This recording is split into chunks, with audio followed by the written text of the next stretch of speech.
Joltusan area in Hapjeongdong, Mapogu, Seoul. There is a graveyard of about 150 foreign missionaries and their family.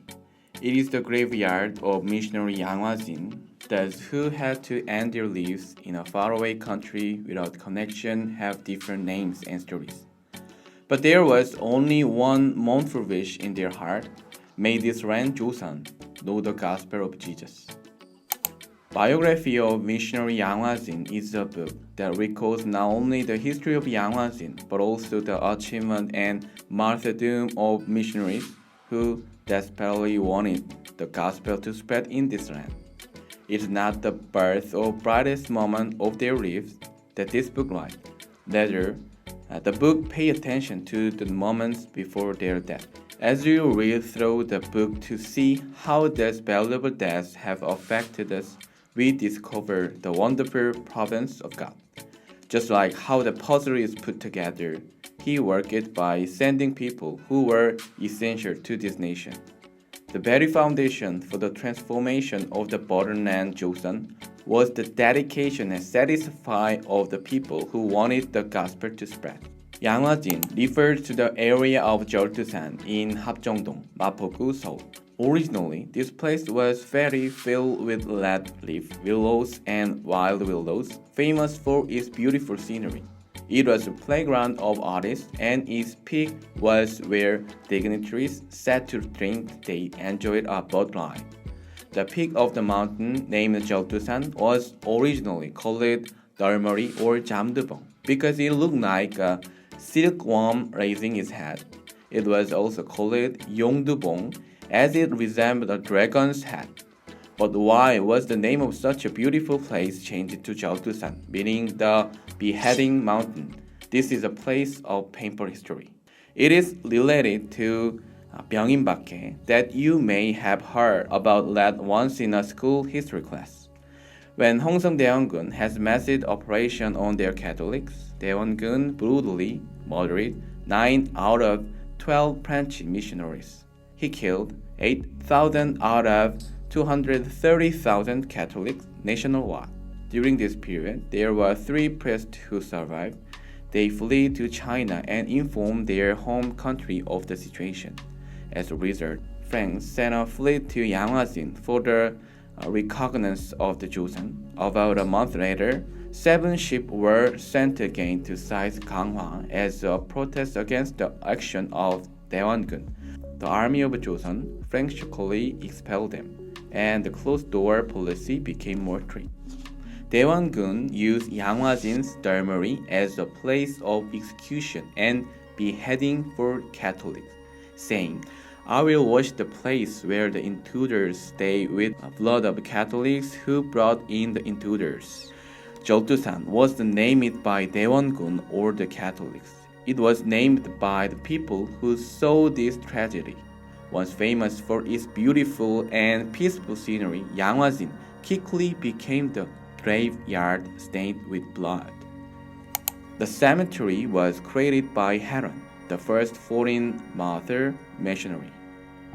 Heron graduated from the University of Tennessee Medical School in the United States with the best grades since its opening. Afterward, he went to New York University School of Medicine and Blackwell Island Hospital to obtain a doctorate license. He was offered a professorship at Tennessee Medical School, but he rejected the offer as he had vowed to become a missionary in Joseon. In 1984, he was officially appointed as a Korean missionary to the Presbyterian Church. Heron was the court physician of Emperor Gojong and a friend of the poor. People in Joseon were dying from infectious diseases such as smallpox and cholera, and Heron was the medical missionary who treated and looked after the sick people. He was remarkably participating in translating the Bible to Korean as well. However, missionary Heron, who was willing to serve the Korean without sparing his body, got infected with dysentery due to exhaustion from overwork and mental tension. In July 1890, missionary Heron suddenly died at the age of 33 and a place of rest for his body was needed. Originally, Yanghwazin was set up as a settlement for foreign missionaries, but fellow missionaries asked the royal court of Joseon for permission to use Yanghwazin as a cemetery, which the royal court rejected. Instead, they designate a completely different and remote place. Then the missionary, together with five other countries, including US minister, Russia, France, and Germany, petitioned for use of Yanghwazin as a cemetery for foreigners. The missionaries' active diplomatic campaign eventually resulted in formal approval of the petition on having a foreign missionary cemetery on October 24, 1893. Missionary Haron became the first foreign martyr buried in Yanghwazin. It was Haron's shabby tomb that started Yanghwazin Missionary Cemetery. How many people tried to hold back the promising young man when the Haron refused a professorship and headed for an unknown country called Joseon. People must have shaken their heads, saying he is crazy, telling him to pray again, asking why he is going on such a difficult road. The story of persecution and rumors of martyrdom that so often took place in Joseon must have been heard everywhere. It is no doubt the people did not bless his way.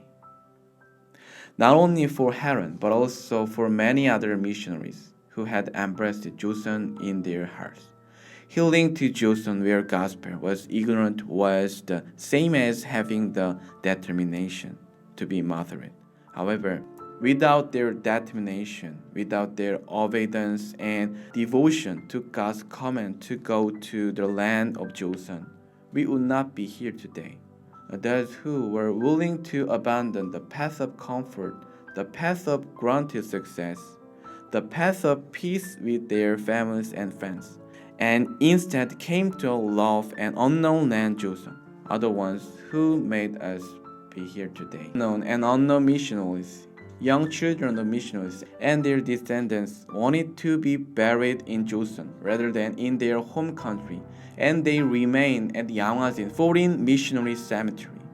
We are comforted by fact the people who live with no name, no light, and who live only for the coming of the kingdom of God exist before us.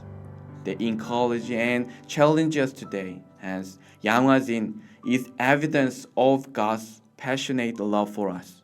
I sincerely hope that the love of God is deeply felt in our heart today. So far, this was Fathy Bookstore.